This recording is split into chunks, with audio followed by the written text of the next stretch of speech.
Hey guys, tonight we stand before the walls of Carthage. In the year 1406 BCE, the air is heavy with smoke from countless hearths and workshops, the smell of olive oil and charred timber mixing with the sea breeze rolling in from the Gulf of Tunis. Around you stretches a city of nearly 500,000 souls, its harbours crowded with merchant ships, its markets packed with goods from Spain, Sicily and the depths of Africa. On every street, traders shout, mules bray and bronze bells ring out from temples dedicated to Baal Hammon and Tanit. But beneath the bustle lies an unease, for Rome's shadow grows darker each day, and Carthage's people know that uneasy peace rarely lasts. You probably won't survive this, but don't worry, you'll get a front row seat. Before we dive deeper, make sure to subscribe to Historian's Diary so you don't miss the next story of history's great turning points. Drop your location and local time in the comments. Let's see where in the world our watchfires are burning tonight.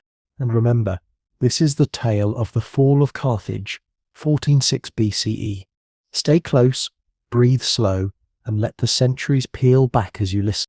You walk the long avenues of Carthage, shaded by colonnades and lined with stone houses plastered in white. Children dart between stalls, selling figs and salted fish, while men argue over cloth prices imported from Egypt. Carthage is not a backwater, but a jewel of the Mediterranean, richer than most Roman towns, older than Rome itself, and fiercely proud of its Punic traditions. Its double harbours, one for commerce and one for war, are marvels of engineering, with round docks that can house hundreds of ships. You see towering walls rising nearly 40 feet high and thick enough to fit chariots upon them. From the battlements, guards in leather and bronze look down at the city, scanning the horizon for sails. Beyond the walls, the fields spread out in green waves, dotted with farms and villas that produce the grain, olives and grapes feeding the city and funding its armies. But even in prosperity, there are scars. Every elder remembers Hannibal's wars, the long march into Italy, the victories at Trebia and Cannae, the final defeat at Zama. After that day in 2020 BCE, Carthage was forced to bow. The peace treaty stripped away its navy, demanded war reparations, and bound it not to make war without Rome's permission. For 50 years the city struggled under the weight of debt, but it did not die. Instead it thrived. You hear whispers that the Romans hate nothing more than a defeated rival that rises again. Carthage paid its indemnities early, rebuilt its trade empire, and filled its treasuries. Merchants grew fat, artisans honed their crafts, and new temples gleamed with marble columns imported from Greece. To the Romans, this prosperity was an insult. Stroll down the great marketplace, and you find coins stamped with the image of Tanit, symbol of fertility and protection. You also hear Latin words traded alongside Punic, for Romans and Italians come here often, hungry for goods and wary of the people who sell them. Rome's senators, back home across the sea, mutter endlessly that Carthage is growing too bold. They remember Hannibal's elephants, as if it were yesterday. You pause near the temple steps, where priests in long robes light incense to the gods. The flames crackle, the scent of myrrh and resin rising to the heavens. Beside you, an old man mutters, "Rome will never forgive us. Not now, not ever." He is not wrong. The city hums with contradictions. Wealthy citizens strolling in fine linen tunics, poor labourers pushing carts of grain, slaves carrying amphorae of wine on their backs. In the taverns, sailors brag of voyages across the sea, while farmers complain of Roman taxes. Carthage has recovered, yes, but its people know they are still chained to a treaty written in Roman ink. Take a turn toward the harbours, and you see the heart of Carthage's strength. The rectangular commercial port is packed with ships from Numidia, Spain, and Crete. Warehouses brim with goods, ivory tusks, purple dye, salted fish, honey, gold dust. Beyond this is the circular military harbour, the Kothon, with its inner island, ringed by docks that can serve as 220 warships. Even though the treaty forbids Carthage to keep such a navy, you notice the traces of ships being built in secret. Carthage has not forgotten how to fight. The people's spirit is fierce. Carthaginian mothers tell their children stories of Hannibal, not as a criminal, but as a hero. In workshops, armourers hammer out breastplates, spears, and shields. Merchants speak of gathering silver to bribe Roman officials, should it come to that. Yet all around, the fear is the same, that Rome will invent an excuse, as it always does, to draw its sword. Even now, trouble brews with Numidia. Carthage's neighbour, King Massinissa, Rome's ally, sends raiding parties into Carthaginian land, seizing villages and grazing fields. When Carthage dares to defend itself, Rome cries foul, claiming the treaty has been broken. The phrase drifts across the sea like a curse. Here, in the city's bustling streets, it is just a rumour, but it weighs on every household. People whisper of spies in the markets, of Roman eyes watching every shipment, every weapon forged. Parents wonder if their children will grow up free or in chains. You walk through the agricultural lands that ring the city. Carthage's soil is rich, tilled by countless hands. Wheat fields sway golden in the sun, and orchards spread with figs and olives.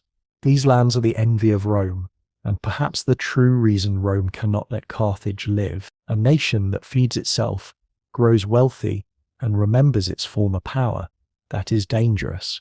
At night, torches glow on the city walls, and the watchmen peer into the darkness. The sea crashes against the breakwaters. In the distance, the stars stretch over Africa, cold and endless. Somewhere far across the Mediterranean, Roman legions drill and prepare. The people of Carthage go to bed with heavy hearts, knowing that wealth and stone walls cannot erase Roman hatred. When you close your eyes in this city, you can almost hear the ticking of a clock. Carthage has risen again, stronger than Rome ever intended. But Rome does not tolerate rivals. The countdown has begun, though no one yet knows the exact day the storm will break. For now, life continues. The baker still kneads his bread, the fisherman casts his nets, and the priest chants before the altar. But underneath it all lies a question whispered in every corner. How long can Carthage endure with Rome watching like a hawk from across the sea? You linger at the city gates, watching the carts roll in with supplies. Merchants laugh nervously, soldiers sharpen their spears, and mothers hold their children a little closer. Carthage stands proud, but it is a pride balanced on the edge of a knife. The fall has not yet come, but every stone, every harbour, every field, every whispered story of Hannibal is a reminder of why Rome will never rest until this city is gone. You stand now in Rome, not on the marble steps of a temple, but in the Senate house where old men in white togas argue as though the fates of nations were dice rattling in a cup. The year is drifting closer to 40. Carthage has rebuilt itself in the half-century since Zama, and that prosperity is like a thorn under Rome's sandal. Here, you can hear the scrape of sandals on stone, the murmured alliances, the clatter of walking sticks. The smell of sweat, old wool, and incense lingers in the air. Senators rise one by one to deliver speeches, their voices echoing through the curia. You catch a familiar refrain. Carthageo delenda est. Carthage must be destroyed. The man who chants it most often is Marcus Porcius Cato, Cato the Elder, a grizzled veteran of Rome's wars. He has travelled to Carthage recently, seen its busy harbours and thriving markets, and returned horrified. His speeches, dramatic and unrelenting, drip with warning. He pulls ripe figs from his toga during a session, saying they were picked just 3 days ago, in Carthage. So close, so dangerous. Every time he sits down, he hammers the same conclusion. Carthage must die. Not all senators agree. Some, like Scipio Nasica, argue that Rome needs a rival to remain strong. A world with no Carthage might make Romans soft, complacent, lazy, but fear has a louder voice than philosophy. Many senators look at Carthage and see not just a city, but Hannibal's ghost. Think about it. Rome had nearly collapsed during the Second Punic War. Families here still tell the story of how close Hannibal came to the city's gates. Even the youngest Romans grow up hearing of elephants trampling legionaries, of entire consular armies swallowed in dust and blood. Carthage is more than a trading city. It is a nightmare Rome cannot wake from. And then there is Numidia. Massinissa, Rome's longtime ally, is like a jackal circling Carthage. His cavalry raids Carthaginian fields, seizes villages, provokes skirmishes. Every time Carthage protests or defends itself, Rome accuses it of breaking the peace treaty. Convenient, isn't it? Rome cannot legally attack without excuse, but Numidia ensures excuses are never lacking. You hear the roll call of grievances. Carthage has fought unauthorized battles. Carthage has rebuilt too much wealth. Carthage is arming itself. Senators nod gravely, ignoring the fact that Numidia has been the aggressor. One senator jokes, half serious, that Rome may as well let Massinissa eat Carthage alive. Another insists Rome should handle the matter directly, lest Numidia become too powerful itself. Outside the Senate, whispers spread through Rome's narrow streets. Shopkeepers and laborers talk about Carthage as though it were already an enemy at war. Priests sacrifice animals, looking for omens, and claim the gods frown on Rome's inaction. You pass by one such ritual, the liver of a sheep is inspected, and a priest shakes his head inauspicious. A senator seizes on the omen to argue that hesitation invites disaster. The people cheer for war. They remember plunder, slaves, and land grants that followed past victories. To a Roman farmer, Carthage means rich African fields waiting to be claimed. To a merchant, it means the chance to monopolize trade routes once controlled by Punic ships. To a legionary, it means pay, glory, and perhaps a farm to retire on. Inside the Senate, voices rise again. Some are cautious, worried about the cost of another war across the sea. But Rome's treasury is fat, and its manpower endless. Rome is not the fragile republic of Hannibal's time. It has provinces from Spain to Greece now, allies scattered across Italy, and hardened armies that chew through enemies like wolves. Cato rises again. His toga drapes heavily on his old shoulders. His hand slaps the curial bench. He recalls how Carthage dared to resist Massinissa, dared to send armies into the field without Roman approval. He shakes with indignation, his voice sharp as a dagger. They grow strong again, while we grow complacent. Do you want Hannibal at our gates once more? Do you want our children to tremble as we once trembled? Carthage must be destroyed. The chamber roars with approval. You glance around and notice younger senators, men who never fought Hannibal, nodding just as fiercely. Memory may fade, but fear of Carthage is bred into every Roman bone. Back in Africa, Carthage senses the storm. Ambassadors are dispatched to Rome, bearing gifts and pleas. They promise loyalty, insist they have done nothing wrong, beg Rome to restrain Massinissa. The Senate listens politely, then shrugs. The ambassadors return home, empty-handed, their faces heavy with dread. The debates continue, month after month. Each new Numidian raid, each new Carthaginian protest, fuels the fire.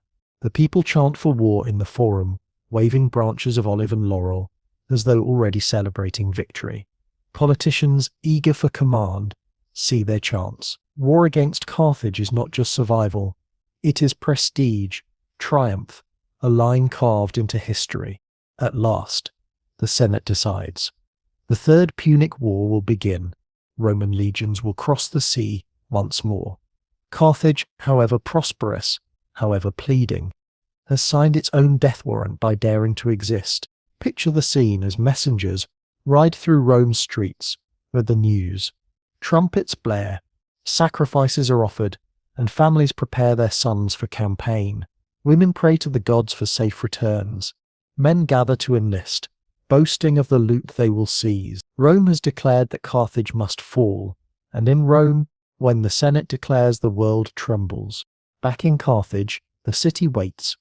Merchants still sell their wares, children still play in the dust, priests still chant before their altars.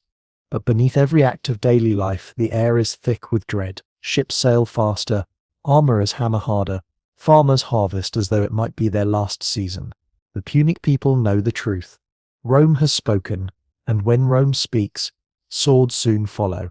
This is not a border skirmish. This is not another raid. This is an existential verdict passed across the sea. Rome is coming, not to fight for advantage or land, but to erase Carthage from the earth. One cheeky senator, known for his wit, sums it up in a whisper. You overhear. It is not that Carthage broke the treaty. It is that Carthage exists. Dark laughter follows, and so the stage is set. The Senate has chosen war. The people demand it, and the generals prepare. Across the Mediterranean, Carthage steels itself for the inevitable clash. The city rich, defiant, and terrified. The clock ticks louder now. The declaration has been made, and now you stand at the uneasy frontier where diplomacy collapses into war. It is the year 149 BCE, and Rome's demands arrive in Carthage like thunder rolling across the sea. The first demand is humiliation dressed as legality. Carthage must surrender 300 noble hostages, sons of the city's leading families, to prove its loyalty. Imagine the wailing in the courtyards as young men are torn from their mothers' arms, marched in chains to Roman ships. The Romans promise safety, but everyone knows promises weigh less than feathers in a storm.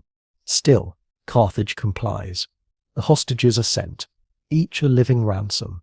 Fathers stand stiff in the streets, their faces carved in grief, while mothers collapse against doorways. Yet the Senate of Carthage whispers to itself, if this appeases Rome, if this spares the city, so be it. But appeasement is never enough. Rome's envoys return with harsher words. Carthage must hand over all weapons, every spear, every sword, every shield, every catapult bolt into Roman hands. The city, they say, has no need for arms if it is truly peaceful. You can almost hear the gasp echo through the assembly chamber, the fury rising in every breast. Yet Carthage obeys again. Wagon after wagon rolls out of the workshops piled high with iron and wood.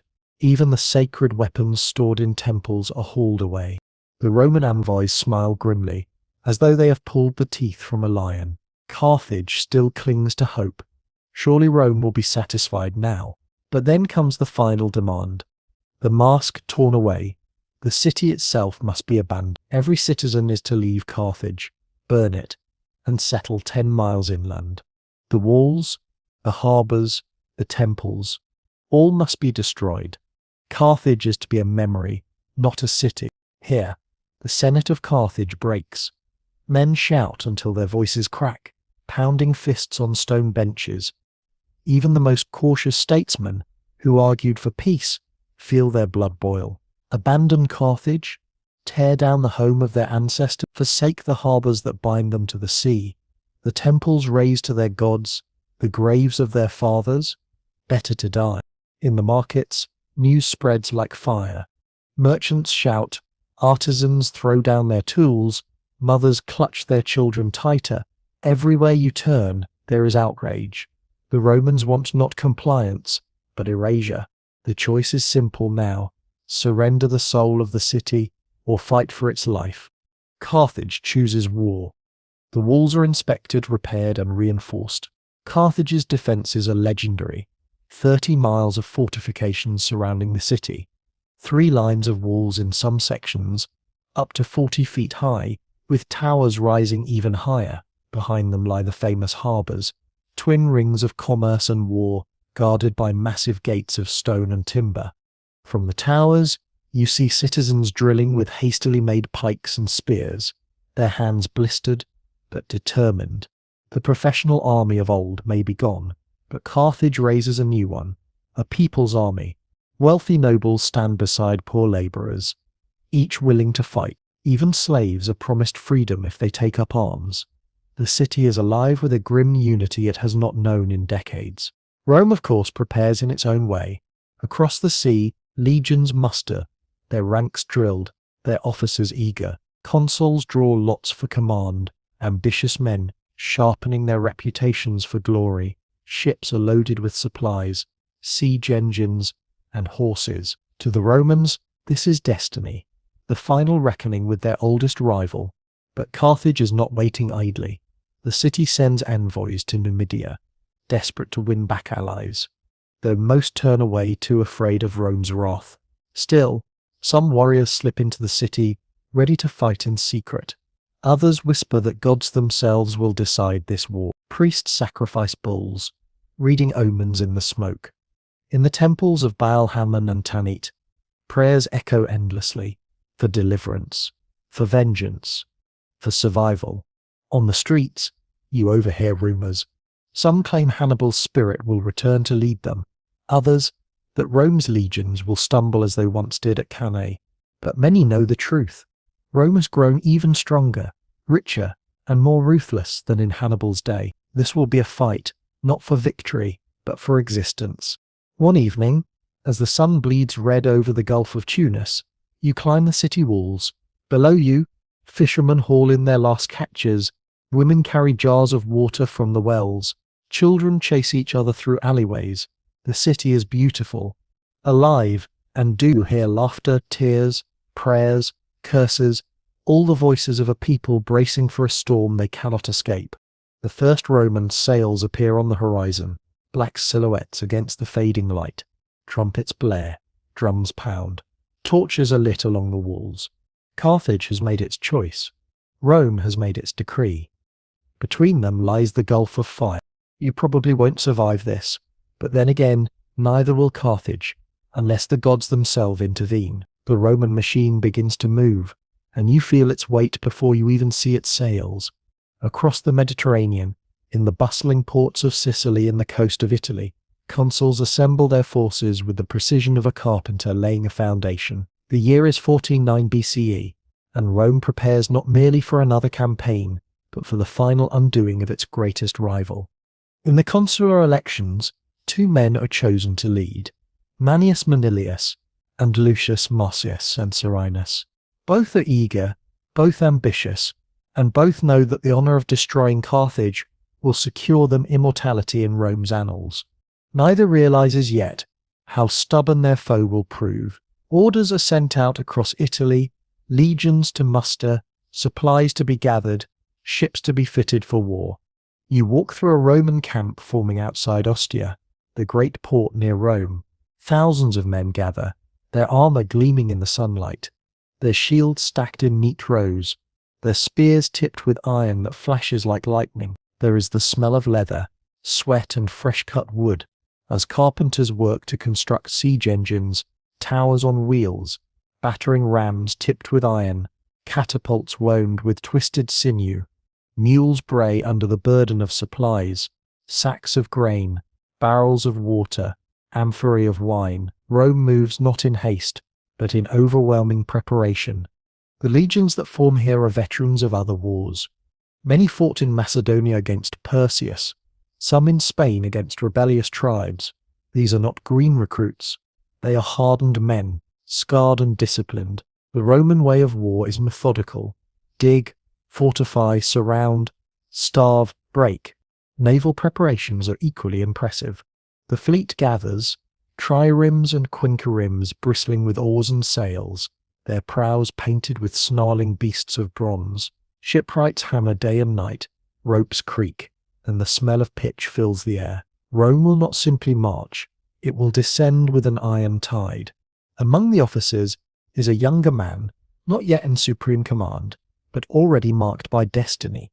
Publius Cornelius Scipio Aemilianus, grandson by adoption of Scipio Africanus, the man who defeated Hannibal at Zama. He carries his family's shadow with him, and whispers follow him wherever he walks. Perhaps he too will carve Carthage's fate. Once the legions are ready, the consuls give the order. Drums beat, trumpets blare, and the fleet unfurls its sails. From Sicily, they cross the narrow waters toward Africa. The sight must have been terrifying to behold. Hundreds of ships cutting across the blue, sails filled with wind, soldiers crowding the decks. The sea foams white against their hulls, gulls scream overhead, and the horizon fills with the promise of fire. On the African shore, near modern-day Tunisia, the Romans land without serious opposition. Carthage has been stripped of much of its navy, and the Romans, cautious as ever, secure a beachhead.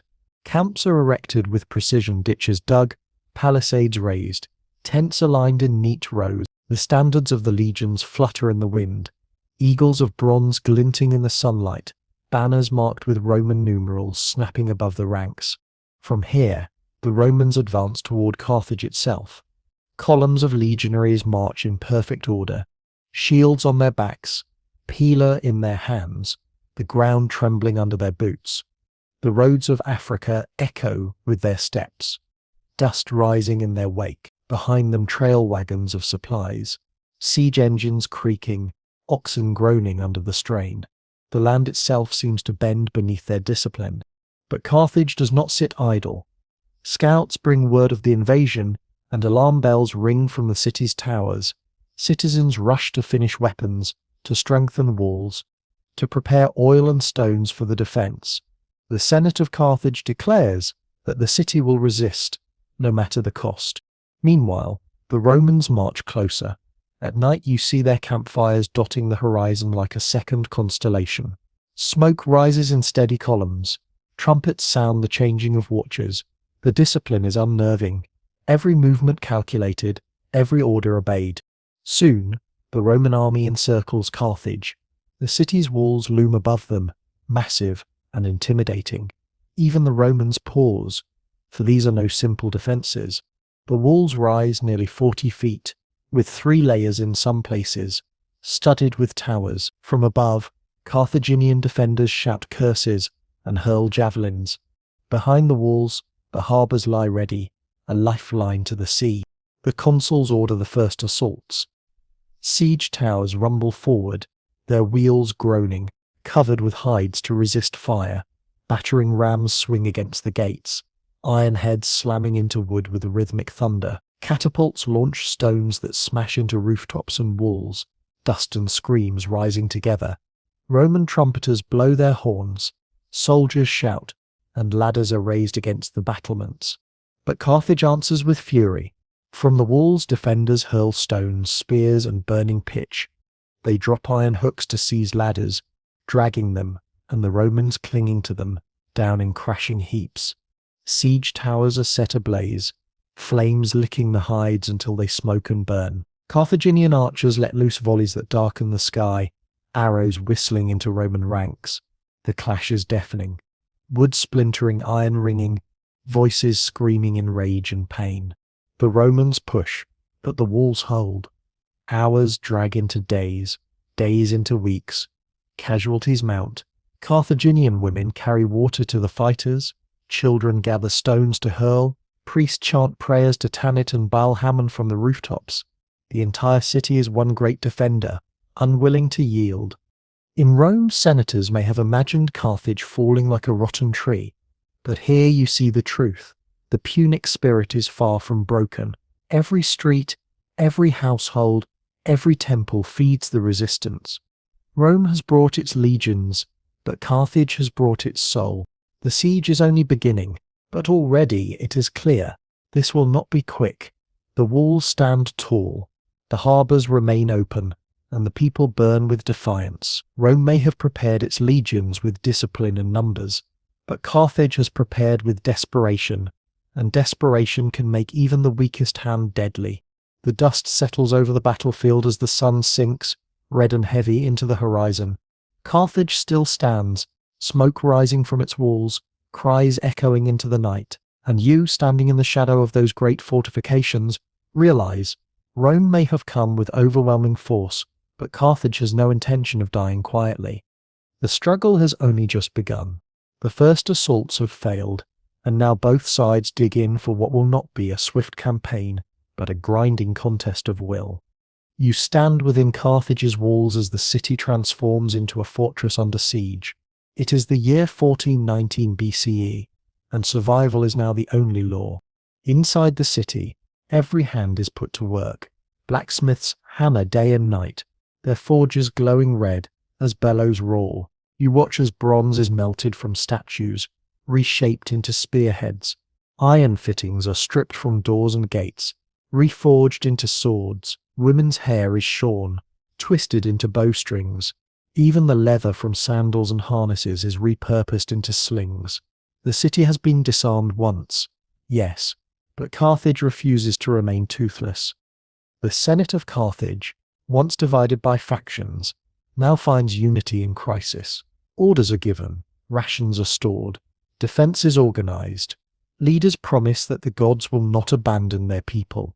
Priests burn offerings at every temple, the smoke of incense mingling with the acrid smell of iron. The chants echo across rooftops at dawn and dusk. prayers rising with the cries of gulls circling the harbours. You climb the city walls and look outward. Below, Roman camps stretch across the plain like an infestation of ants. Rows of tents glimmer white and red in the sunlight. Standards crowned with bronze eagles rise above them, proud and menacing. You see soldiers digging ditches, raising palisades, driving stakes deep into the ground. The sound of picks and shovels carries on the wind, steady and relentless. Rome prepares not just for battle, but for a slow suffocation. Between the walls and the camps lies a no-man's land of broken ground, where corpses already rot from earlier assaults. Carrion birds wheel overhead, their cries sharp and ugly. The smell drifts into Carthage with every gust of wind, a reminder of what lies ahead. Then come the skirmishers. Carthaginian defenders launch sorties through hidden gates, striking at Roman work crews, slashing at siege engines, and darting back behind the walls. From the ramparts you watch as fire arrows streak through the sky, landing on wooden towers and battering rams. Romans shout, scrambling with buckets of water, while defenders cheer, but Rome answers in kind. Catapults launch stones the size of barrels, smashing rooftops, collapsing walls, sending plumes of dust and debris into the air. Life inside Carthage grows harsher by the day. The markets no longer bustle with goods from across the sea. Instead, food is rationed carefully, grain is measured, bread divided into ever thinner loaves. The wealthy still find ways to secure more, but for the poor, hunger gnaws already. You hear mothers shushing crying children, promising them food tomorrow, though tomorrow brings no certainty. Still, morale remains stubborn. In taverns, men whisper of Hannibal, of how he once humbled Rome. Some boast that the city will hold out long enough for allies to come, perhaps even a miracle. Others curse Rome openly, slamming their cups against the tables, swearing they will never live as slaves. At night the city glows with torchlight. Guards pace the walls, their shadows long against the stone. From beyond, you hear the Romans too, horn calls marking watches, the faint thud of axes as more siege works are built. Sometimes the two sides shout insults across the darkness. One afternoon, you hear the thunder of hooves. Numidian cavalry, Rome's allies, sweep across the plain, their horses kicking up dust. They harass the defenders, cutting off foraging parties, chasing anyone who strays too far from the walls. Carthaginians spit curses from the ramparts, hurling stones and spears, but the horsemen keep their distance, circling like wolves. The Romans renew their assaults, sending towers and rams against the gates. From above, defenders pour boiling water, flaming pitch, and heavy stones. Ladders rise against the walls, and you watch as men climb, shields raised overhead. At the top, Carthaginian fighters meet them with swords and axes. The clash is brutal, iron against flesh, shouts against screams. Bodies tumble from the ladders, crashing onto the ground below. Each time the Romans retreat, the defenders cheer wildly, banging shields against the parapets. But Rome is not discouraged. Failure to a Roman is merely practice. They rebuild, they adjust, they press again. For every tower burned, another is rolled forward. For every ladder broken, 10 more are raised. Rome's patience is its most terrible weapon. Inside Carthage, the people begin to understand the long game. The siege is not a storm to endure, but a famine to survive. Farmers outside the walls are cut off, supplies dwindle, wells are guarded closely, food stored under lock and key. Already, arguments flare in the streets as rations shrink. Yet still, the city refuses surrender. The Senate sends envoys to the Romans, seeking terms. The answer is the same: abandon your city, move inland, leave Carthage to the flames. The envoys return pale, defeated. There will be no peace, only death or exile, and Carthage has chosen neither. One night, standing on the ramparts, you watch the horizon glow with hundreds of Roman fires.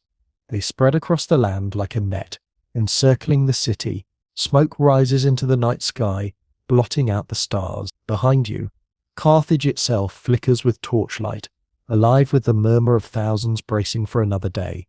The city feels like a heart trapped in a fist, beating hard, refusing to stop. The truth is clear now. The Romans will not leave until Carthage lies in ruins, and Carthage will not yield until its last stone is buried in ash. The siege has truly begun. From the top of Carthage's triple walls, you look down and see not only the Romans hammering and digging, but also your own city's determination hardening into stone. It is 48 BCE now, months into the struggle, and the city is no longer a market hub with bustling merchants. It has become one vast military workshop. Walk the streets, and you notice how everything has changed. Where once stalls overflowed with figs, fish, and fine textiles, there are now piles of stone and jars of pitch, prepared to be hurled from the walls. Every workshop, every courtyard, every temple has been converted into a place of wall-making. Artisans craft spearheads from scrap metal. Carpenters build makeshift catapults from timber pulled off rooftops. Potters produce clay jars filled with resin to be set alight and dropped on enemy engines. The rhythm of Carthage is no longer trade but survival. But the heart of the city's protection lies in its harbours. From above you see them clearly, the outer rectangular commercial port, with hundreds of warehouses, and beyond it, the famous circular military cotton. This inner harbour is an engineering marvel. Docks radiate outward like spokes from a wheel, each large enough for a warship, and the central island holds the admiral's headquarters. Even stripped of its fleet years before, Carthage has secretly rebuilt. Now triremes and smaller ships bob in the waters, their oars ready, their decks stacked with supplies. The harbours are the lungs of Carthage. So long as they breathe, the city cannot be choked. The people themselves become part of the fortification. Men patrol the walls, women carry stones to the battlements, children fetch water to cool the hands of the defenders. Priests walk the lines chanting blessings, holding torches aloft as symbols of Tanis and Baal Hammon's protection. Even slaves are armed, offered freedom if they fight. It is a society transformed by desperation. Every person now a soldier, every street corner a barracks. The walls themselves tremble daily under Roman assault. Siege towers creak as they are rolled forward, their heights rivaling the battlements. Defenders hurl blazing jars, arrows whistle, and stones crash down, splintering wood and snapping ropes. Sometimes the towers topple, sometimes they reach the walls, and then the fighting becomes chaos. Romans scrambling up, Carthaginians stabbing down, men falling and screaming into the dust below. Each assault costs lives on both sides, but Carthage still stands. The harbours prove vital. From time to time, Carthaginian ships dash out at night, sails low, slipping past the Roman fleet. They return with grain, with timber, with reinforcements from sympathetic allies. Each arrival is greeted with cheers, food distributed quickly, morale restored. The Romans rage. But the sea remains Carthage's ally, for now. Daily life under siege is a strange mixture of terror and routine. Bakers still rise at dawn to bake loaves, though the flour grows coarser each week. Water sellers cry their wares in the streets, though their jars are smaller. Families huddle together at night, listening to the distant thud of Roman rams, the hiss of arrows, the crack of catapult stones. Children cling to their mothers as the ground shakes. Yet in the mornings, people emerge, sweep their doorsteps, and continue as though life must go on, even with doom camped outside their gates. You overhear a woman in the marketplace mutter to a neighbour, "If the Romans want our city, they'll have to climb the sky to take it." Her words spark laughter, brittle but real. Humour, even dark humour, becomes a shield. And yet, cracks begin to appear. Not in the walls, those still stand firm, but in the supplies. Rome's grip on the surrounding countryside tightens. Farms beyond the walls are burned, villages stripped bare, herds driven off. The city relies more heavily on its harbours, but even there, Roman blockades grow stronger. Each successful blockade run is celebrated, but each failure cuts deep. Inside the Senate, debates grow heated. Some argue for continuing the fight no matter the cost. Others whisper of seeking terms, but every time surrender is mentioned, the memory of Rome's demand to abandon the city burns like acid, Pride and fury silence compromise. Carthage may suffer, but it will not willingly erase itself. As weeks stretch into months, Carthage learns the rhythm of siege. The day brings bombardments, arrows, and the clang of iron. Night brings exhaustion, prayers, and the uneasy silence of waiting for the next attack. Sleep comes in fragments, broken by alarms from the walls. You feel it in your own bones, the weariness, the stubbornness, the strange calm of people who have accepted that tomorrow will bring the same terror as today. One evening, standing on the harbour's edge, you watch the sun sink into the sea, its reflection turning the water crimson. Ships sway gently, their ropes creaking, their hulls scarred from running the blockade. Behind you, the city hums with low conversation, the clang of forges, the murmur of prayers. Ahead of you, across the plain, the Roman camps glow with countless fires. Two worlds, locked together, waiting to see which will crack first. Carthage's walls are still strong, its harbours still breathing, its people still alive, but you cannot shake the feeling that time itself is the true enemy. Rome has patience, and patience, sharpened with iron, can kill even the mightiest city. The siege tightens, the harbours will soon be tested, and the people of Carthage brace for the day when hunger gnaws louder than courage. The walls hold, the harbours breathe, and yet Rome is nothing if not relentless.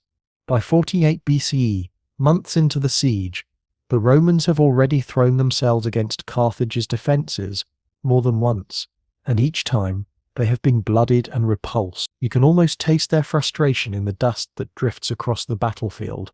The first major attempt to storm the walls came with full fanfare. Trumpets blared, siege towers creaked forward, and ranks of legionaries marched with shields locked like scales. Battering rams slammed against the gates, each impact echoing like thunder through the city. You stood on the ramparts watching, heart pounding, as the enemy swarmed in disciplined waves. But Carthage was ready. Defenders hurled blazing jars filled with pitch, rolled stones heavier than oxen down upon the rams, and loosed arrow storms that turned the sky into a black curtain. Ladders were raised, and men scrambled upward, their faces straining with effort. But waiting hands shoved them back, spears thrust into their chests, axes hacked at their fingers until they fell screaming. The Romans had expected a swift breach. Instead, the assault collapsed in chaos.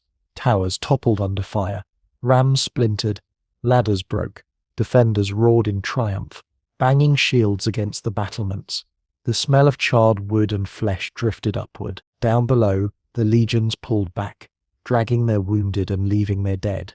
Carthage had shown that it was not a city to be taken by mere brute force. Yet Rome is not a city to be dissuaded by failure. Days later, they tried again, this time focusing on a weaker section near the sea. Catapults hurled stones that smashed rooftops and walls, dust choking the air. Legionaries surged forward with grappling hooks, trying to scale the defences. Once again, the defenders met them with fury. Oil was heated until it boiled, then poured over helmets, sending men shrieking as the liquid fire consumed them. Javelins and arrows rained down in such volume that even the disciplined Romans faltered. When the tide of soldiers finally ebbed, the ground was carpeted with bodies. Inside Carthage, spirits soared. Citizens cheered, children clapped, and women sang hymns of defiance. For a moment it felt as though the city could hold forever. You even heard jokes in the streets. The Romans should bring taller ladders next time. One man quipped, earning laughter despite the danger. Humour became a thin armour against despair, but beneath the celebration, unease lingered. The Romans never gave up. Every setback was met with new planning, new construction. Even as their dead were buried, carpenters built fresh towers. Smiths forged new rams. Engineers plotted new approaches. Rome's greatest strength was not ferocity. It was persistence. Meanwhile, Carthage bled too. For every Roman slain at the walls, a defender also fell. Stones struck heads, arrows pierced throats, fire consumed skin. Families mourned loved ones even as they shouted defiance. The city's food stores shrank. Its people grew weary, Victories were costly, and Carthage knew it.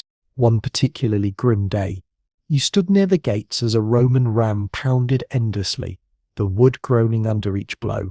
Splinters flew, dust rose, and defenders fought desperately to reinforce the cracking timbers. Just when it seemed the gate might yield, defenders launched a counter-sortie, but the celebrations could not mask the mounting toll. Each sortie cost lives. Each arrow loosed from the walls drained precious supplies. Each stone hurled from a catapult was one less in the dwindling stockpile. And then there was disease.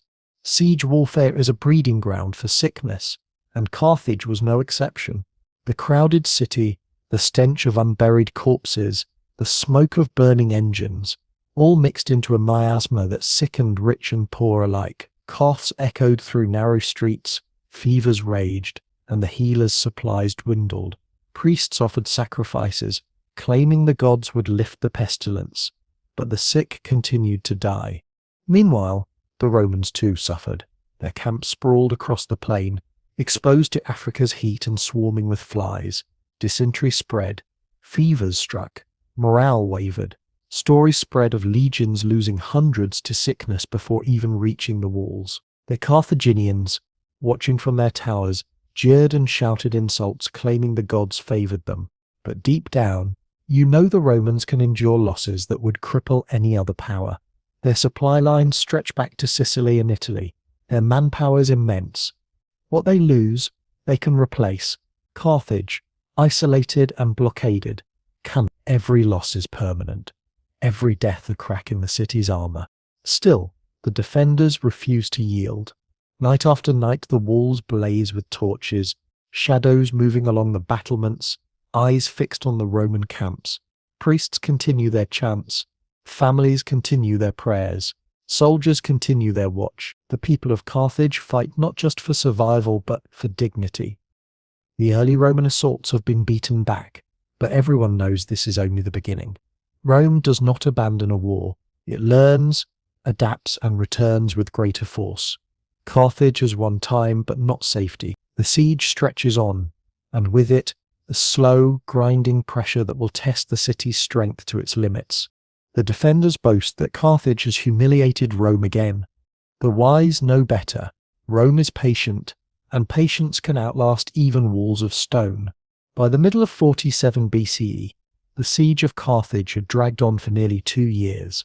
The Romans had hurled themselves again and again against the walls, only to be repulsed with fire and stones, arrows and boiling water. Their consuls, Manius Manilius and Lucius Marcius Censorinus, had marched into Africa, expecting swift glory, but instead they found frustration, disease, and embarrassment. And Rome is not a city that tolerates embarrassment for long. You hear the murmurs ripple through the Roman camp, carried even into the city by spies and deserters. A new commander is coming. His name is Publius Cornelius Scipio Aemilianus, grandson by adoption of the great Scipio Africanus, the man who once broke Hannibal at Zama. The Senate has placed its faith in him to finish what others could not.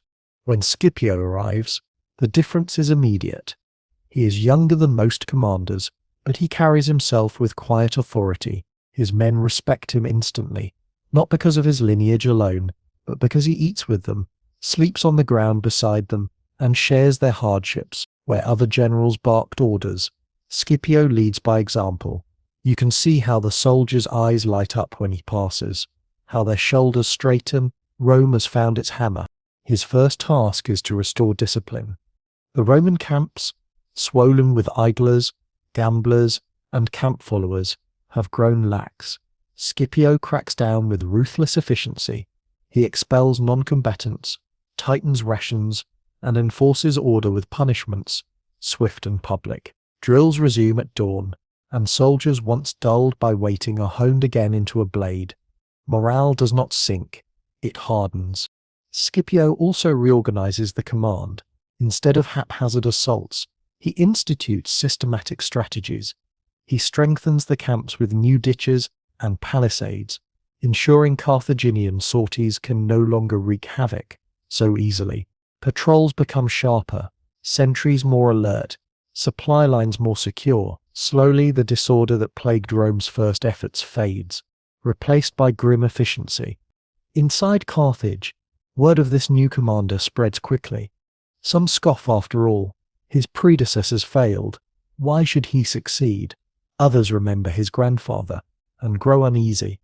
In the streets, whispers of Scipio hang like a shadow. Mothers hush their children with his name, as if it were a warning. Scipio studies the city with a strategist's eye. He knows Carthage cannot be taken by frontal assault. The walls are too strong, the defenders too determined. Instead, he decides to choke the city slowly, to cut off its lifeblood. If Carthage survives through its harbours, then the harbours must be sealed. You watch as orders ripple through the Roman camp. Timber is dragged, stone is hauled, labourers work day and night. Soon an astonishing project emerges. Scipio commands his men to build a massive mole across the mouth of Carthage's commercial harbour. Imagine it, an artificial causeway stretching into the sea, made of rocks, earth, timber and rubble, designed to block ships from entering or leaving. The effort is immense, but Rome's manpower is endless. Slowly the barrier grows, a scar across the blue waters. From the walls of Carthage, the people watch in horror. They shout insults, loose arrows, even launch ships to disrupt the construction. But Scipio anticipated this. His fleet shields the workers, catapults drive defenders back, and the mole creeps onward. Each day it lengthens, each night torches burn as labourers toil. Carthage feels the noose tightening. The city, however, refuses to die quietly. In secret, shipwrights labour inside the Kothon, the military harbour. Using whatever timber remains, they construct new warships, hidden from Roman eyes by the harbour's curved walls. Day after day, the sounds of sawing, hammering, and chanting echo across the water. By the time the mole nears completion, the Carthaginians unleash their surprise. A fleet of triremes, bursting out from the harbour like a swarm of wasps. The Romans reel in shock as ships they thought destroyed suddenly surge into open water. Carthaginian sailors, desperate and fierce, ram Roman vessels, board them with shrieks, and hurl burning jars onto the decks. For a moment the blockade wavers, hope surges in Carthage. The harbours live again, but Rome's discipline steadies the fight. Scipio rallies his men, the Roman fleet regroups, and the sudden strike loses momentum. After fierce clashes, the Carthaginians retreat, their losses heavy. The harbour gates slam shut behind them, and though the mole is scarred, it continues to grow. Still, Scipio is not invincible. One night, Carthaginian soldiers launch a daring sortie against the Roman siege works, setting towers ablaze, cutting throats in the darkness, and escaping back into the city before the legion can respond. The Romans curse and redouble their guard. Another time, a sudden sally through a hidden postern gate catches Roman foragers unawares, scattering them in panic. Carthage proves again and again that even on the edge of ruin, it can bite. Yet, Scipio is patient. He knows he need not win every clash. He only needs time, and Rome has more of it than Carthage. Each month the mole grows. Each week the city grows weaker. Starvation creeps like a thief into Carthaginian homes. Grain rations shrink. People scavenge weeds, grind bones into flour, boil leather scraps to make broth. Hunger gnaws at bellies and minds alike. Inside the city, tempers fray. Families quarrel over crumbs. Fistfights break out in the markets over scraps of bread. Rumours of hoarding spread. Mobs raid the houses of the wealthy, desperate for hidden stores. Priests declare that the gods demand more sacrifices, but some mutter that the gods have turned their backs entirely. Still, the Senate insists on resistance. Better to perish as Carthaginians than live as Roman slaves. One evening, you stand on the ramparts, looking out at the mole. It stretches far into the water now, almost complete, a blunt finger pointing at the city's throat. Beyond it, Roman camps glow with countless fires, their order as terrifying as their numbers. Inside the walls, Carthage burns its last reserves of hope. The city is trapped, its harbours nearly sealed, its fields lost, its people hungry, and yet it still resists. Scipio, watching from his command post, knows victory is near, but he also knows the final act will not come swiftly. Carthage will fight house by house, street by street, wall by wall, and Rome, patient, ruthless Rome, is prepared to answer. The balance has shifted. Carthage is still alive, but Scipio's grip tightens like iron around its throat. From the walls you watch the harbour mouth slowly closing, stone by stone, timber by timber. The mole creeps forward each day, a man-made peninsula reaching like a spear into the sea. Carthaginian archers rain arrows, siege engines launch stones, sailors make daring night raids with fireships, but nothing halts the relentless labour. The Romans, disciplined and shielded by their fleet, press on. Then, just when the harbour seems sealed, Carthage shocks the world. In secret, shipwrights inside the military Kothan have been working furiously, building a new fleet from whatever wood could be scavenged. Stripped houses, dismantled temples, even coffin boards. Oars are carved from beams pulled off rooftops, sails stitched from bed linens. It is madness, but it works. One blazing afternoon, the gates of the Kothan swing open, and out surges a flotilla of warships. 200 vessels, rough but functional, burst into the open sea like hornets from a hive. Roman sailors gape in disbelief. Carthage had been forbidden a navy, and yet here it is, roaring to life at the very moment of supposed suffocation. The battle that follows is chaos. Carthaginian ships, lighter and faster, dart at Roman triremes, ramming their sides, smashing oars, boarding with shrieks. Fire jars arc through the air, bursting into flames across Roman decks. You can hear the crack of wood, the screams of men, the crash of waves red with blood. For a few hours, Carthage owns the sea again, but Rome does not collapse. Scipio rallies his fleet with iron discipline. Trumpets blare, signals flash, formations tighten. Slowly, the Roman line recovers, enclosing the Carthaginian ships, forcing them back toward shore. By sunset, the sea is littered with wreckage. Half the Punic fleet lies burned or sunk.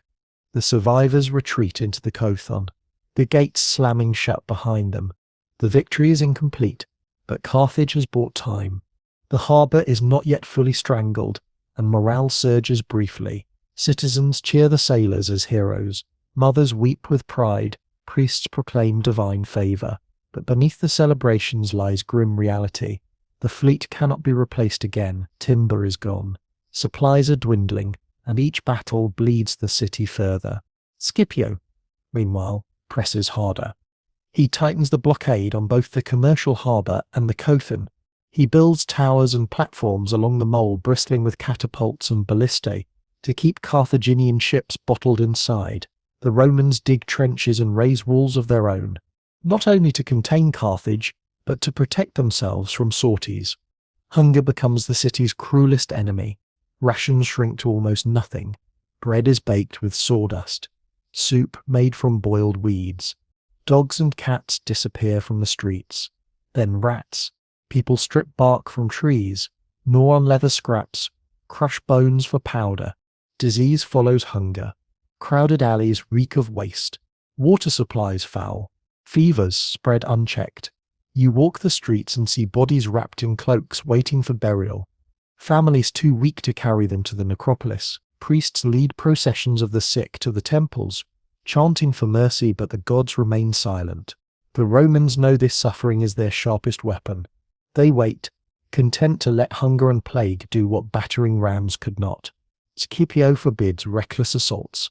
He orders constant vigilance, repairs to engines, rotation of troops to keep them healthy. His patience is as terrifying as any sword.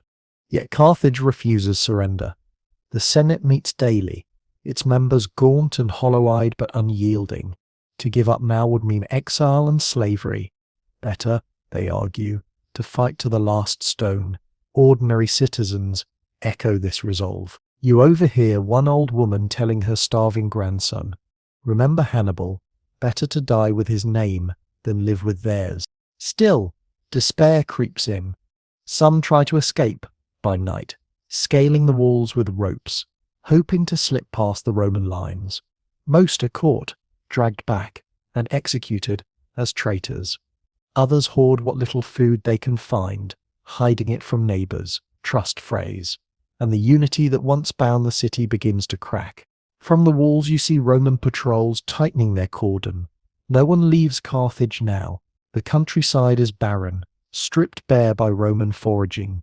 Farms smoulder, orchards are cut down, wells fouled. The land itself is turned into a weapon against the city. One desperate night, Carthaginian sailors launch fire ships at the Roman mole, hoping to burn the blockade. Flames roar, sparks rain across the water, shouts echo in the darkness.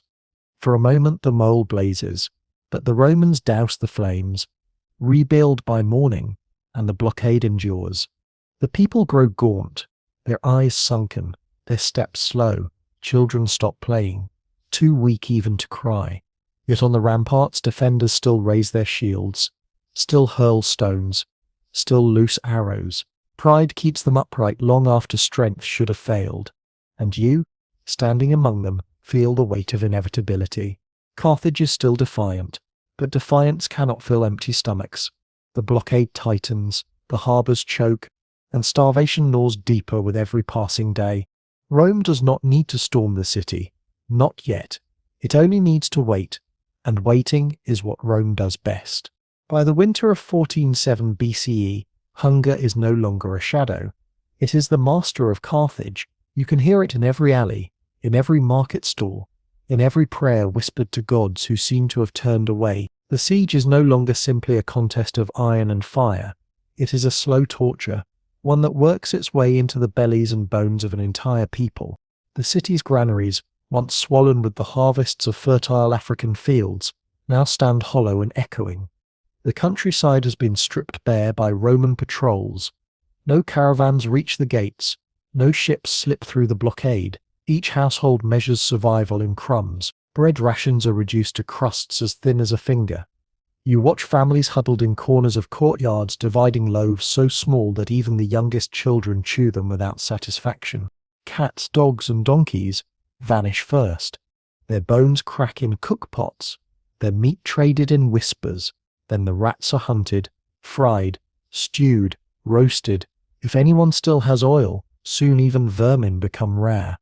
Hunger drives people to madness.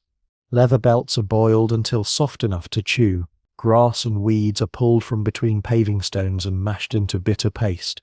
Women search refuse heaps for scraps of bone to grind into powder for soup. Still, the Senate urges defiance. Better to starve, they say, than to submit. Carthage is not merely a city, it is a symbol. To abandon it is to erase 1,000 years of history. From the walls, heralds shout curses at the Romans, vowing they will never see Carthage beg. The people, gaunt and hollow-eyed, nod grimly. Pride is the last meal left to them. Inside the houses, however, despair festers. You overhear whispered arguments in darkened rooms. Some want to surrender, to accept whatever fate Rome decrees, if only to spare the children. Others lash out. Do you wish to live as slaves, to see your daughters sold in markets, your sons chained as labourers? The arguments end in silence, for there is no good answer. The temples are crowded with supplicants. Smoke from burnt offerings fills the air, acrid and desperate. Priests chant prayers to Baal-Hamon and Tanit, their voices cracking from thirst. Some citizens bring their last possessions, rings, coins, amulets to lay at the altars. Others bring their children, begging the gods for mercy. You see mothers clutching infants, whispering prayers as tears streak their hollow cheeks. Carthaginian sorties continue, though each one grows weaker. Starving men stumble from the gates with spears too heavy for their thin arms. They try to burn Roman siege engines, to kill sentries, to snatch supplies. Sometimes they succeed, dragging sacks of grain back into the city, but often they die in droves, cut down before they can return. Each sortie is both a victory and a funeral. From the walls, you watch the Romans. Their camps glitter with abundance. Rows of tents, piles of supplies, soldiers drilling with energy. You see their oxen grazing on what little grass remains outside the city. The contrast is unbearable. Some defenders curse loudly, others fall silent, despair written in their eyes. And yet, not all hope is gone. Rumours spread of omens favouring Carthage, of gods displeased with Rome's arrogance. Some claim to have seen visions, fires in the sky, stars falling like spears, voices whispering that deliverance is near. The starving cling to these stories as though they were bread. One evening, you walk through the marketplace. Once filled with shouting merchants and fragrant spices, it now lies hushed. People crouch in corners gnawing on scraps, their eyes hollow. A child picks at the stones of the street, searching for weeds. An old man chews a piece of leather, his jaw working slowly, eyes glazed. It feels less like a city than a tomb, waiting to be sealed. Yet, even in this misery, Carthage's defiance burns.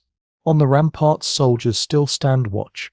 They may lean on their spears for support, but their eyes remain sharp. Mothers still sing lullabies to soothe hungry children. Priests still raise their arms to the heavens. Carthage refuses to lie down and die quietly. Scipio knows this. He walks among his soldiers, reminding them not to underestimate their enemy. He forbids reckless assaults, choosing instead to let hunger and disease gnaw away the city's strength. The Romans grow restless, impatient for plunder, eager for glory, but Scipio holds them back. He is not here for haste. He is here for annihilation. Inside Carthage, you can sense the moment approaching. The walls still stand, the harbours still hold, but the people inside are breaking. Hunger carves their faces, weakness bends their spines, despair dims their eyes. When the final assault comes, it will not be stone or timber that fails first. It will be flesh. And yet, there is something awe-inspiring in their endurance. A city of merchants, artisans, and sailors has become an army of martyrs. Carthage starves, but it does not surrender. The people endure, day by day, with the stubborn will of those who know they are fighting not only for life, but for memory. As you walk back through the silent streets, you realize that every gaunt face, every whispered prayer, every stone still standing on the wall, is part of the same message to Rome. We are still here. But for how much longer? The year is 1406 BCE, and the time for patience is ending. Carthage, gaunt and starving, still clings to life behind its massive walls. But Scipio Aemilianus knows the city cannot be left to suffer forever. Rome has waited long enough. The final assault must begin. From your vantage on the walls, you see the Romans move with a new energy. Camps are abuzz. Soldiers sharpening swords. Engineers dragging forward siege engines. Trumpets sound more often, orders bark louder, and lines of legionaries drill relentlessly. Something is coming. The defenders sense it too. The air itself feels heavy, as though even the gulls circling the harbours can taste the change. Scipio's plan is brutal, but precise. He will strike not everywhere, but at carefully chosen points, overwhelming them with sheer force while keeping pressure elsewhere. His strategy is to break the outer defences and pour his legions into the city, where the real battle will begin, house by house, street by street. Rome does not intend merely to capture Carthage, it intends to grind it into dust. The morning of the first assault dawns red. From the Roman camps rise the sounds of horns and drums. Siege towers, rebuilt stronger than ever, creak forward, their hides soaked in vinegar to resist fire.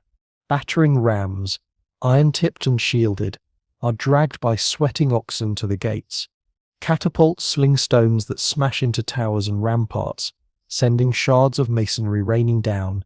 The earth itself seems to shudder. The defenders respond with everything they have left. From the battlements they hurl stones, javelins, and flaming jars. Archers loose arrows until their fingers bleed. Women and children carry water to quench fires, gather stones to throw, and scream curses at the enemy below. The clash is deafening, a storm of wood, iron, and human cries. You watch as Roman ladders rise, legionaries climbing in disciplined rows, shields raised overhead. Carthaginian fighters lean over the walls, thrusting spears, dropping stones, cutting ropes. Some Romans reach the top, only to be hacked down in close combat. Others fall screaming, bodies smashing into the dirt. But wave after wave keeps coming. The Romans do not stop, even as the dead pile high at the base of the walls. At one gate, a ram slams rhythmically, the wood groaning with each strike. The defenders brace beams against it, pour pitch through holes, and set the machine aflame. Flames roar, smoke billows, and Romans scatter, coughing and choking. Yet another ram takes its place within hours. Rome's patience is terrifying. Every defense met with another machine, another tactic, another wave of men.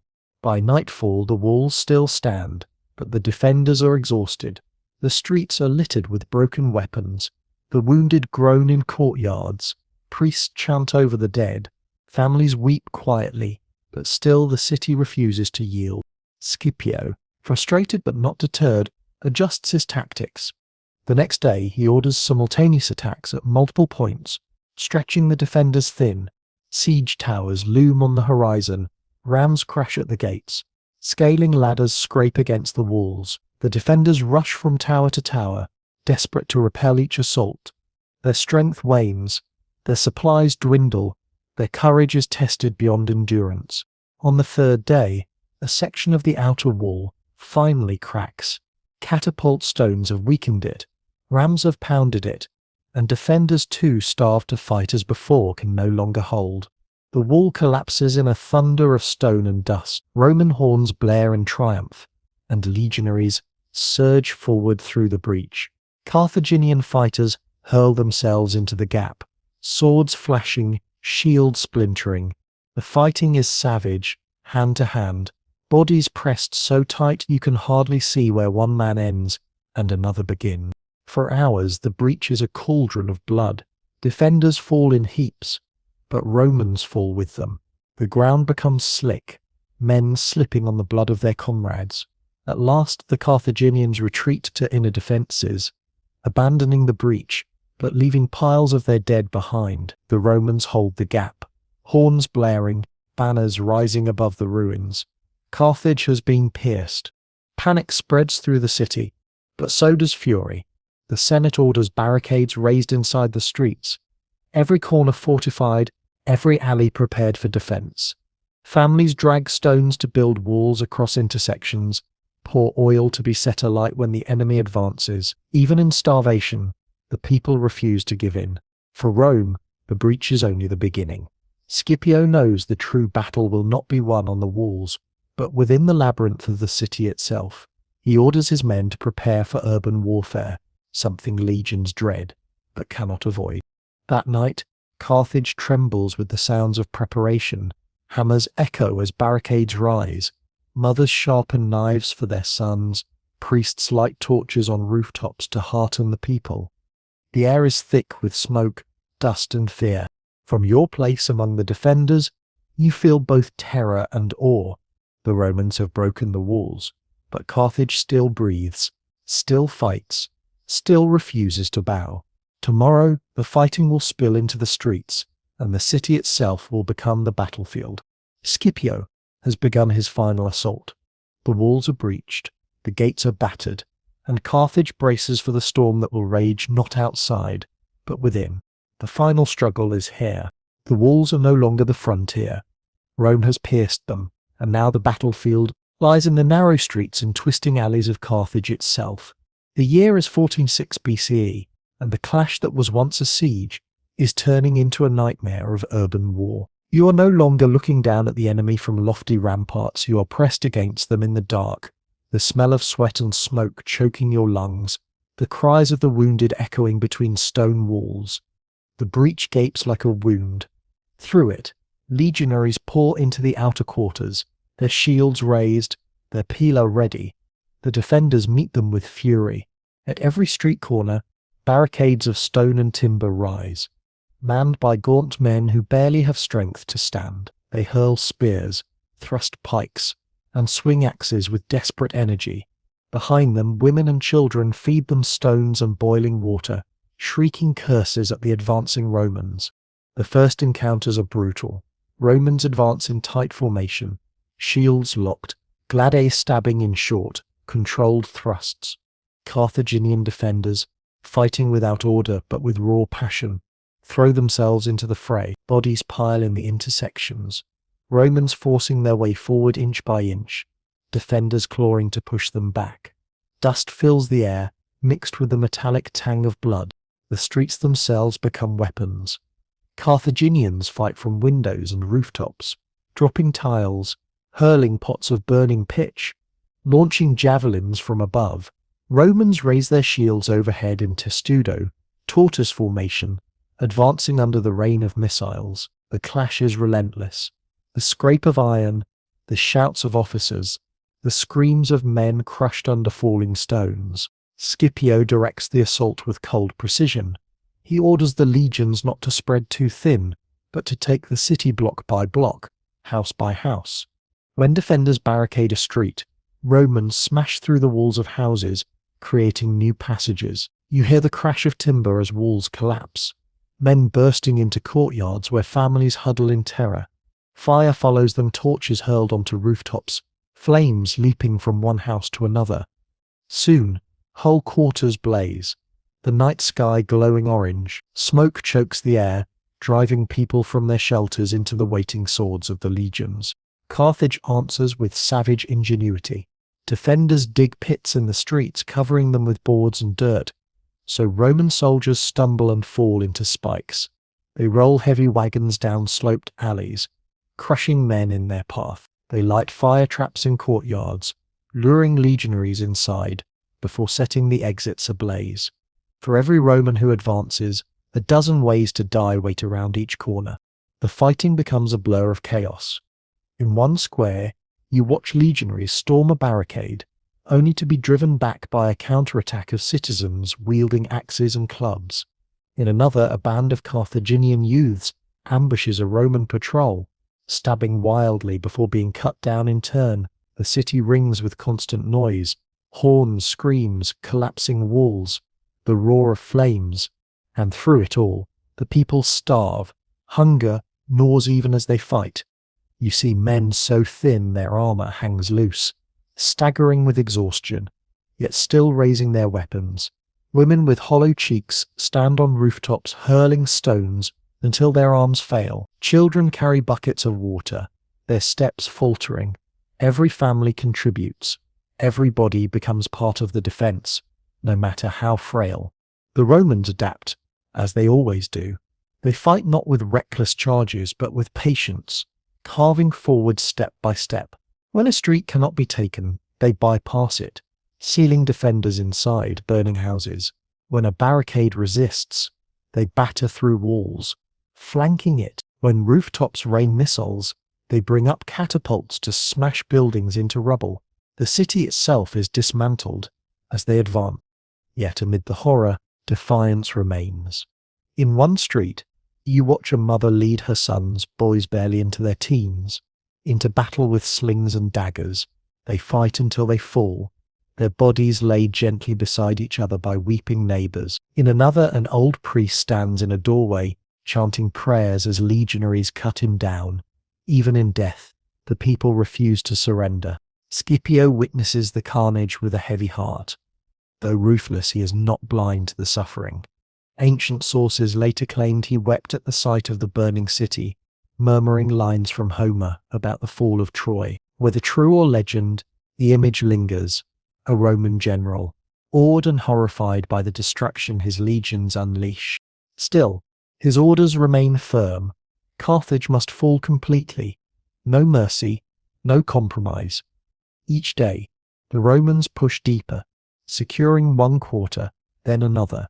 The defenders fall back toward the Bursa, the great citadel that looms above the city. Streets once filled with merchants and sailors are now wastelands of ash and rubble. One evening, as dusk falls, you walk through a shattered quarter. The ground is slick with ash and blood. Walls gape open, roofs lie collapsed, bodies lie where they fell, eyes staring at the sky. The only sounds are the crackle of flames and the distant shouts of soldiers. It feels less like a city than a graveyard, and yet Carthage still breathes. The Bursa still rises above the ruin, its walls still bristling with defenders, its courtyard still crowded with families clinging to hope. The final stand is coming, But before it, the city itself must be consumed. Carthage fights on, not because it can win, but because surrender is unthinkable. The Romans grind forward, but each step costs them blood. The streets echo with the clash of iron and the roar of flames, a dirge for a city that refuses to die quietly. The storm has moved inside the walls, and now every house, every street, every family is part of the battlefield. The city is burning behind you, the streets reduced to rivers of ash and rubble, but ahead still rises the last heart of Carthage, the Bursa citadel. By the spring of 1406 BCE, all the outer districts are either destroyed or in Roman hands. Only this final stronghold remains, perched on a hill above the ruins, its walls still bristling with defenders, its courtyards crowded with thousands of terrified citizens. From your position climbing the slopes, you see the Bursa's scale. It is not merely a fortress, but a city within a city, a labyrinth of palaces, temples and houses stacked one upon another. The steep streets curl upward toward the summit, lined with walls, towers, and barricades. Even after months of starvation, the citadel looks formidable, its defenders gaunt but determined, its gates barred, its stones defiant. Within its walls, tens of thousands cram together. Soldiers, civilians, women, children, priests and nobles, all have retreated here, clinging to the last fragment of safety. You can smell the fear, sharp and sour, rising from the packed throngs. Mothers cradle infants too weak to cry. Old men lean on staffs, their eyes glazed. Families huddle in doorways, whispering prayers to gods who no longer answer. Yet amid this despair burns a fierce flame of resistance. The Carthaginian Senate still meets, its members hollow-eyed but unbroken. They declare that the Bursa will hold, that Carthage will never surrender. Defenders sharpen what weapons remain, stringing bows with strands of hair, binding spearheads with scraps of iron. Barricades rise across the narrow lanes, stones dragged by children too weak to carry them far. Every hand contributes to the last stand. The Romans, under Scipio's command, surround the hill. Camps bristle with siege engines. Soldiers stand ready in disciplined lines. Trumpets blare at dawn and dusk, a constant reminder that Rome waits only for the moment to strike. Yet Scipio does not rush. He knows desperation makes men dangerous. He tightens the noose slowly, cutting off every path of escape, every hope of relief. Inside the Bursa, hunger is more savage than ever. Bread has vanished. People gnaw on leather straps, chew reeds pulled from the marshes. Some whisper of darker meals, of flesh stolen from corpses in the night. Starvation turns neighbors into enemies, friends into rivals. Fights break out over scraps. The sick are left in corners to die, their bodies piled in alleys when space grows too scarce. Still, defiance remains. From the walls of the Bursa, defenders hurl missiles at any Roman who dares approach. Stones and arrows fly, though weaker than before. Fires are lit at night to signal their determination, even if no allies remain to see them. The people of Carthage, cornered and dying, still spit curses at their enemy. Scipio orders his legions forward. The attack begins with a storm of projectiles, catapults hurling stones, ballistae launching bolts, towers inching up the slopes. The defenders reply with what little they have left, but the imbalance is crushing. Romans advance in tight formations, shields raised, step by step driving upward. The streets of the Bursa erupt in violence. You see at first hand, house-to-house combat, even worse than in the lower city. Families barricade themselves inside their homes, fighting from windows and rooftops. Romans batter down doors, smash through walls, torch entire buildings. Flames leap upward, consuming whole rows of houses. The defenders counterattack in small bands, ambushing patrols, vanishing into alleys. Boys barely old enough to hold swords leap from rooftops, stabbing at legionaries before being cut down.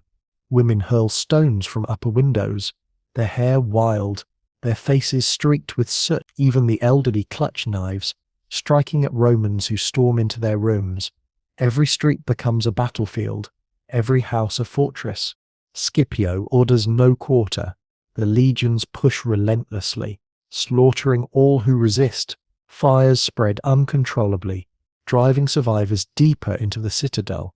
By night, the Bursa glows like a furnace, visible for miles. The smell of burning flesh mixes with smoke, clinging to every breath.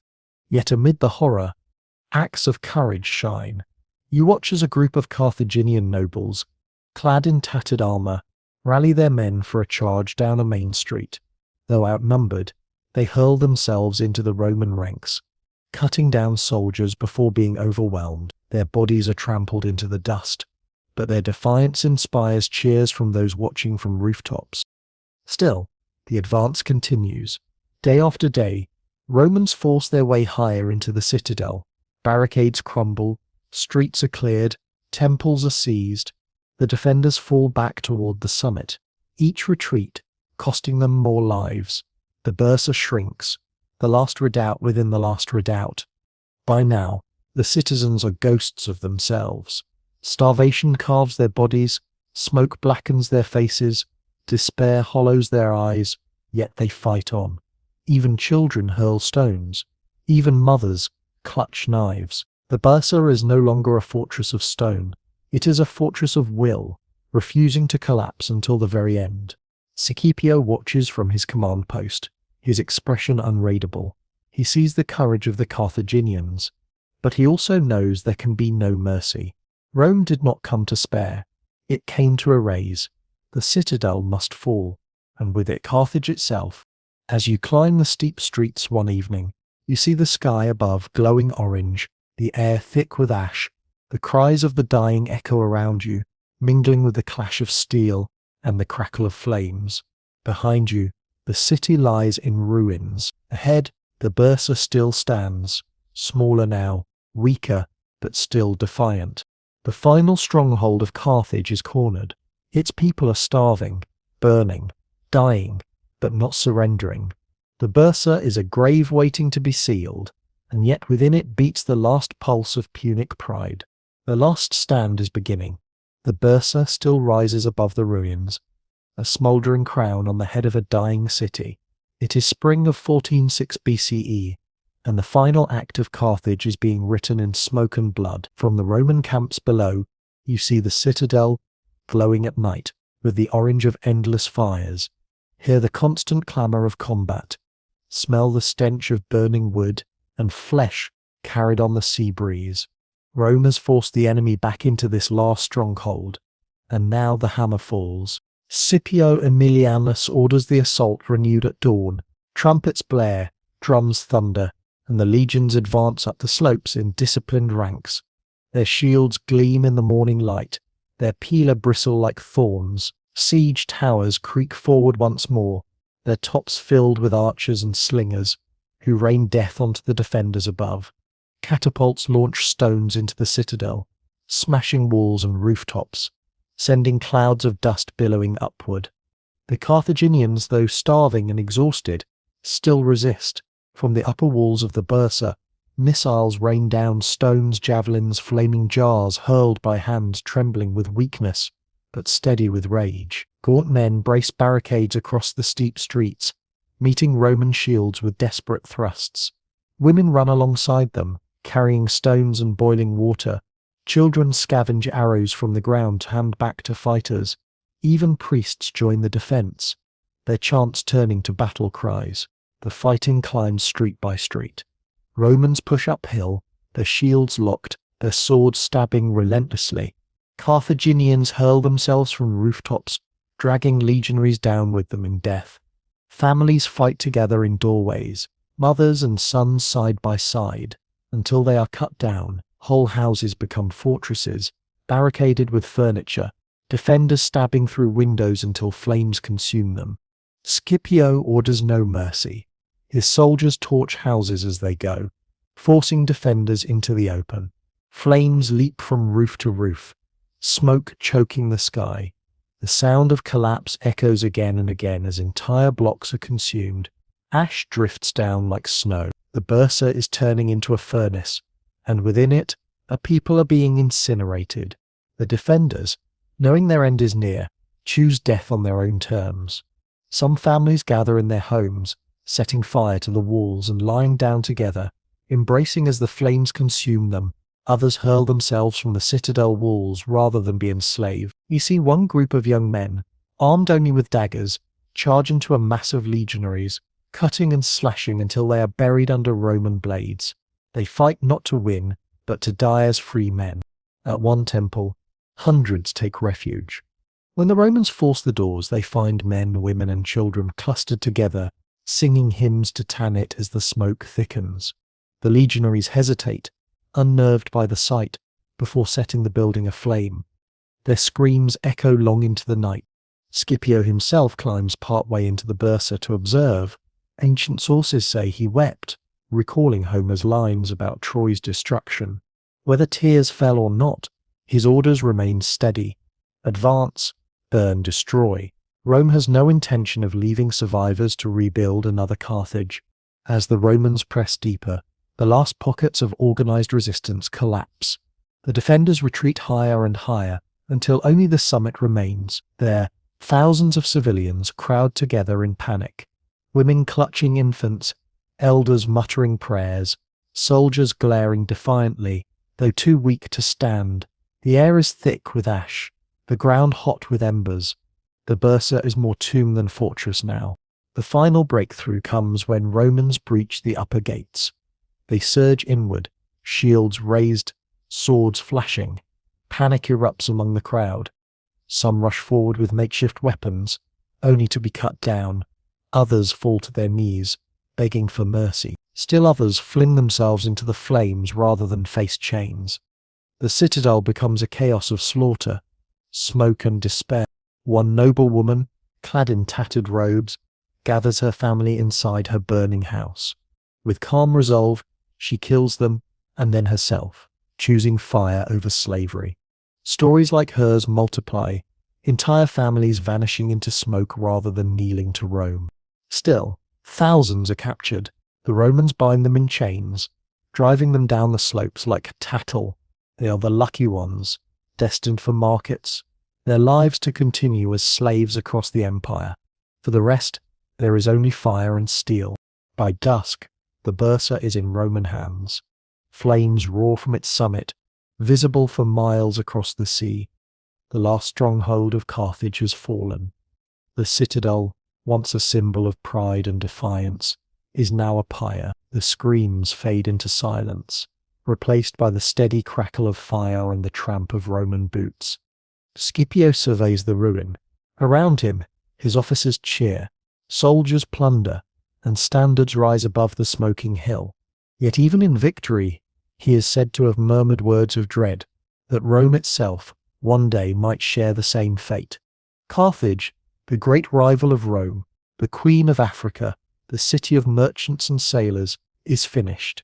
Its last defenders lie in ashes, its last stronghold consumed. All that remains is the final destruction, the erasure of a civilization. The fall of the citadel is not just the end of a battle, it is the end of Carthage itself. The bursa burns behind you, its flames still rising into the darkening sky like a funeral pyre. The screams have faded, replaced by the groan of collapsing beams and the steady crackle of wood and flesh reduced to embers. The citadel, the last fortress of Carthage, is gone, yet Rome is not finished. Scipio Aemilianus does not want merely to conquer, he wants to erase. The orders are given. Level the city. What follows is not battle, but methodical destruction. For days, Roman soldiers move through the ruins street by street, tearing apart what remains, burning, looting, killing. The once proud metropolis of 500,000 souls becomes a carcass to be stripped bare. From the harbour, you watch Roman detachments swarm the docks. They torch warehouses, smash ships, still afloat, and scatter the ashes of the Kothon into the sea. The circular military harbour, once the marvel of the Mediterranean, collapses into silence. Its great docks filled with rubble and corpses. The smell of pitch and smoke lingers, carried across the waves. The streets are filled with slaves-to-be.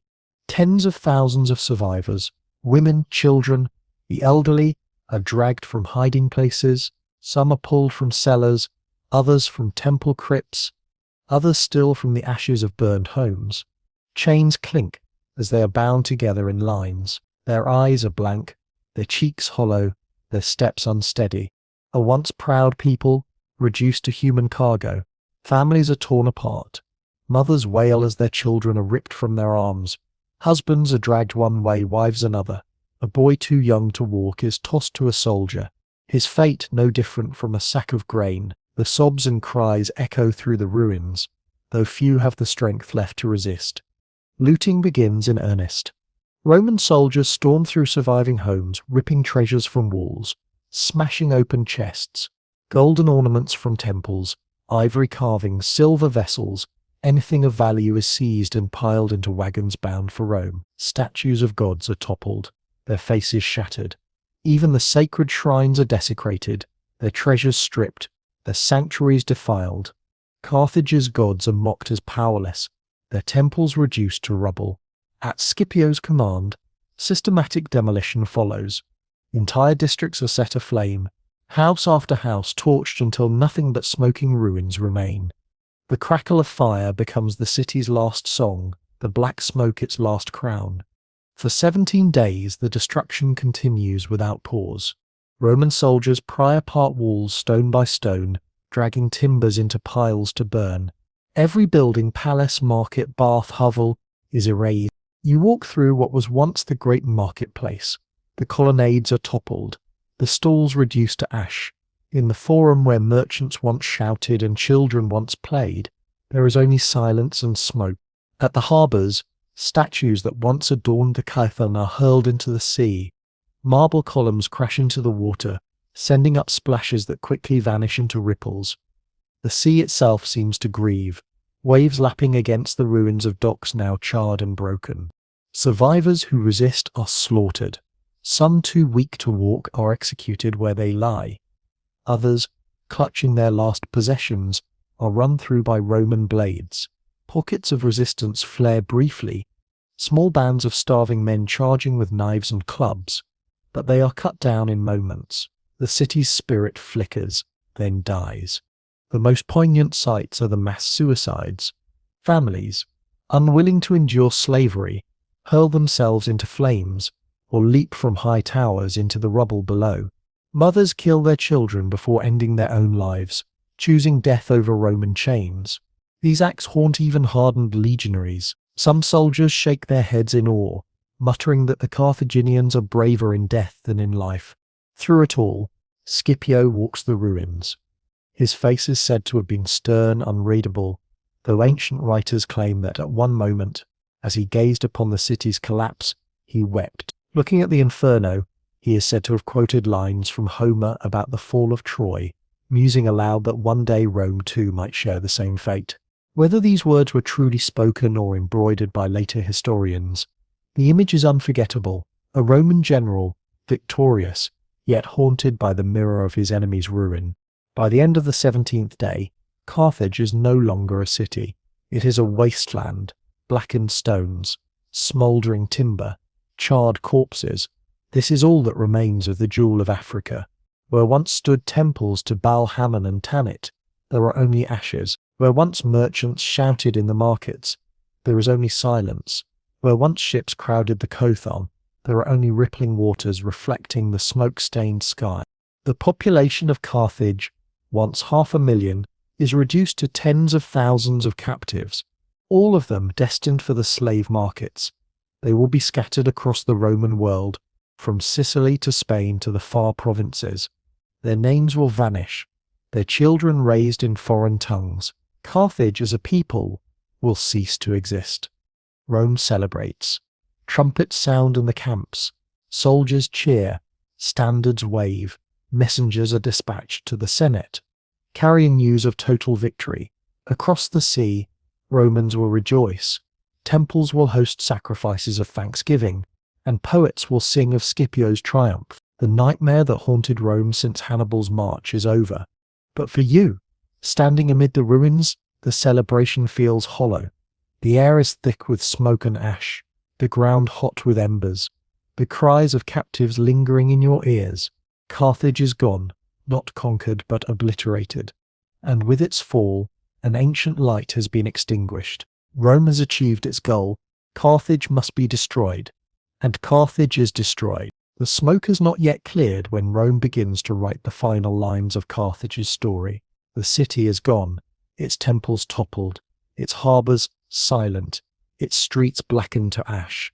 Yet Scipio Aemilianus, methodical to the last, does not let even ruins stand unaccounted for. The destruction of Carthage is not simply conquest, it is policy, a demonstration to the world that defiance against Rome ends not with defeat, but with erasure. The surviving Carthaginians, bound in chains, are assembled for transport.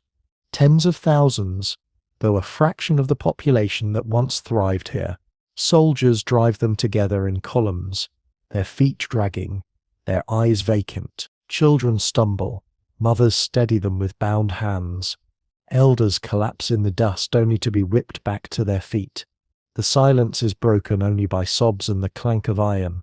They will be shipped to markets across the Mediterranean, their identity stripped, their heritage scattered. For every Roman citizen, this is triumph. For every Carthaginian, it is the end of their world. The Senate back in Rome will later order the land on which Carthage stood to be cursed, an official declaration that no city must ever rise again on this soil. Later legends claim the earth was ploughed and salted so nothing could grow, though historians doubt the literal truth. What is undeniable is that Rome meant for Carthage to remain a memory, a cautionary tale carved into ashes. Scipio walks the ruins one last time. Ancient writers say he paused at the sight of the smouldering city and murmured words from Homer. The day shall come when sacred Troy shall perish, and Priam and his people with him. Then, turning to his companion, he added that he feared for Rome itself, that one day it too might suffer the same fate. Whether he truly spoke those words or later historians placed them in his mouth, the sentiment lingers. In Carthage's destruction, Rome glimpsed its own mortality. Yet for now, the world belongs to Rome. Carthage, its greatest rival, is erased. The Mediterranean is now a Roman lake, Mare Nostrum, our sea. Trade flows freely under Roman control. Colonies spread. Wealth pours into the treasury. The ghost of Hannibal, which haunted Rome for generations, is finally laid to rest. Children in Italy will no longer be hushed with threats of the Punic general's return. That chapter is closed, but history is a way of remembering. Carthage's story does not vanish with its stones. For centuries afterward, its name will be spoken with awe and dread. Writers will recall its merchants who ruled the seas, its generals who merely crushed Rome, its people who defied starvation and slaughter to the very end. Carthage will live on as both villain and victim in the Roman imagination, proof of the Republic's might, but also a mirror of its cruelty. You wander through the ruins one final time, where once stood bustling markets. There are only ashes. Where once harbours rang with the cries of sailors, there is only silence. The great walls, once thought impregnable, lie in heaps of stone. Yet among the rubble you see remnants of ordinary life. A child's toy, charred but recognizable. A broken amphora, still smelling faintly of oil. A fragment of mosaic, its colours dulled but not gone. These pieces whisper that Carthage was more than Rome's enemy. It was a city of families, of merchants, of prayers and songs, of ordinary days now lost forever. Rome will rebuild on this spot one day. A new Carthage will rise centuries later under Caesar and Augustus. Not Punic, but Roman. Yet it will never be the same. The old Carthage, the Carthage of Hannibal, of the Carthan, of the Bursa, is gone forever. As you stand on the blackened hilltop, you feel the weight of finality. The fires still smoulder, the chains of captives clink, the standards of Rome flap in the wind. The city that once rivaled Rome for mastery of the Mediterranean is erased. The fall of Carthage is not merely a military victory, it is a turning point in history.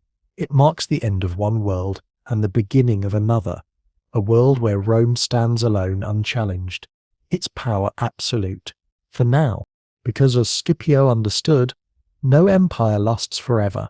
One day, Rome itself will burn, its monuments toppled, its people scattered.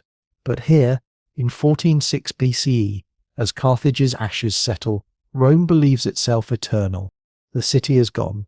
The people are enslaved. The gods are silent. The sea laps gently against the ruined docks, as if mocking the futility of human ambition. Carthage is no more. And now, let the fires fade in your mind's eye. The shouting, the clash of swords, the thunder of collapsing walls. Let them all drift into silence. What remains is only the quiet echo of a city that once stood proud, and the soft breath of time moving on. Picture the ruins, cooling under the stars. The air grows still, the smoke thinning into the night sky. The cries of the captives fade as the Roman columns march away. In their place is a heavy stillness, as though the earth itself is pausing to remember. Let your breathing slow with the rhythm of waves on the shore. Each exhale a tide pulling away, each inhale a tide returning. Carthage has fallen, but history itself is never lost. It lingers in whispers, in fragments, in the lessons carved into memory. Feel the weight of centuries pass over you like a warm blanket. Rome believed it had erased Carthage, but we still speak the city's name tonight. Its walls are gone, but its story remains, carried softly into your ears as you rest. So close your eyes, let your thoughts drift, and know that even in endings, there is always remembrance. The ashes of Carthage remind us that nothing is truly gone so long as it is remembered. Sweet dreams.